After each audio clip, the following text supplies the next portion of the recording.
Lijepo svima, dobrodošli u novo video izdanje Smartphone Hrvatska, ja sam Toni. Danas gledate unboxing i prve dojmove o pametnom telefonu Sony Xperia X Compact.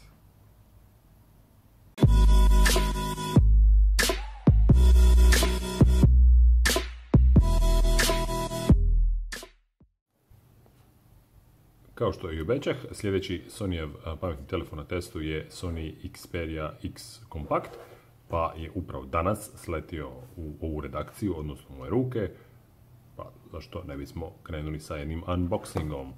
Dakle, prodajno pakiranje će izgledati ovako, možda ne baš toliko ugruvano kao ovo tu, ali što je tu je, ajde, izlazi, izvlači se, malo sam zapeo, ajde, baš je odlučila zapet, baš neće van.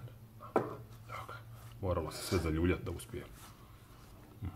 Kompaktna Sony Xperia X Compact sa 4,6 inčnim zaslonom. Ajmo je ogulit. Ok. T2. Imamo i leđno oguljivanje. Evo ga.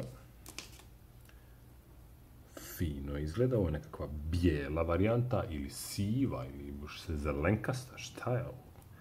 Teško baš pogoditi. Ravna na gornjem i donjem bridu pa može ovako stajati. Plastična, glatka, vidim da kupi otiske prstiju. Na leđima, ono što je možda i najzanimljivije kod ovog modela je 23 megapiksela kamera, kakvom raspolaže i nova Xperia XZ, koju također uskoro očekujem na testu. Ima onaj trostruki hibridni autofokus, dakle koristi fazni autofokus, kontrastni autofokus i laserski. Ok, ajmo nju uključiti. Sprije da bi trebali biti frontalno usmjereni stereo zvučnici. Nažalost, Xperia X Compact nije vodootporna. Evo ga, dok se ona tu uključuje, ajmo vidjeti šta još se nudi u tom prodajnom pakiranju. Dakle, tu su nekakve uputice, papirići, ono za kad ne znaš kako bi zapalio roštić, onda tu nađeš to što ti treba. Dakle, to. Nadalje unutra adapter punjača. Ovaj, inače, Xperia X Compact podržava i brzo punjenje. Vidjet ćemo da li podržava možda punjenje sa ovim punjačem ili ne. I ovdje dole bi trebao biti novi USB-C kabel za sinkronizaciju i punjenje. Jest, slušalica u ovom ovdje testnom primjerku prodajnog pakiranja nema, dolaze li u onom standardnom, ću provjeriti pa ćete doznati. Ajmo mi sad Xperia X Compact spojiti na internet i obaviti se ono osnovno što treba, pa ćemo se vidjeti za koji trenutak. Evo ga, postavljanje uređaja nije trajalo dugo, spojeni smo na Wi-Fi mrežu, priključeni, odnosno prijavljeni na Google-ovu trgovinu Play. Za one koji ne znaju, dakle, Sony Xperia X Compact ima 4,6 inčni zaslon u standardnoj HD rezoluciji.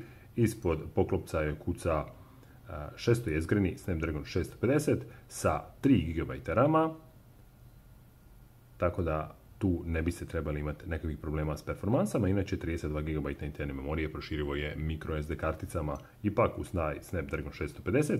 Više ju ne možemo nazvati onim mini flagshipom kao što smo zvali dosadašnje kompakte iz Sony-a, budući da Xperia XZ fura Snapdragon 820.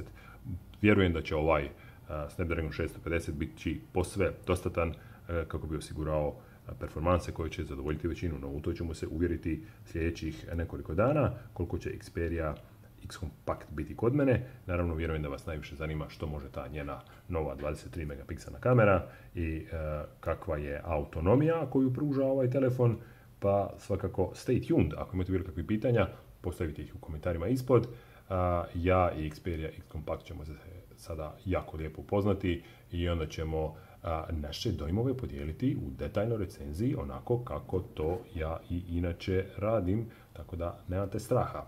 Eto ga, toliko za sada, sve moguće komentare, pitanja postavite ispod i na smartphonehrvatska.com te na našim društvenim mrežama.